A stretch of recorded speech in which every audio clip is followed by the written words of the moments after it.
Welcome to first tribal museum of Kolkata new town.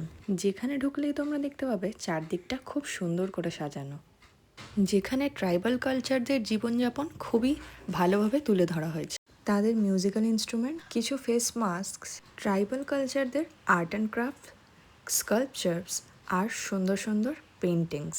Kolkata শহরের কোলাহল থেকে একটু দূরে এই মিউজিয়ামটা লুকিয়ে আছে ইকো আরবান ভিলেজে, যেটা অনেকেরই অজানা, যেটার এন্ট্রি ফি মাত্র 10 টাকা। আর তোমরা যদি ক্যামেরা নিয়ে শ্যুট করতে চাও তাহলে সেটার জন্য এক্সট্রা চার্জেস পে করতে হবে। প্রত্যেক সপ্তাহে এই মিউজিয়ামটি মঙ্গলবার থেকে রবিবার পর্যন্ত খোলা থাকে, সকাল 9টা থেকে বিকাল 6টা পর্যন্ত। মিউজিয়ামটির ভিতরটা যতটাই সুন্দর, বাইরের প্রাকৃতিক দৃশ্যটা ততটাই সুন্দর। শহরের কোলাহল থেকে একটু দূরে এই জায়গাটা অনেকেরই অজানা, তার জন্য এই জায়গাটা খুবই পিসফুল, যেখানে তোমরা অনেক টাইম স্পেন্ড করতে পারবে। জায়গাটি নিউ টাউন তরণ্য থেকে মাত্র 5 মিনিটের ডিস্ট্যান্সে। এক্স্যাক্ট লোকেশন জানতে হলে কমেন্ট করো লোকেশন।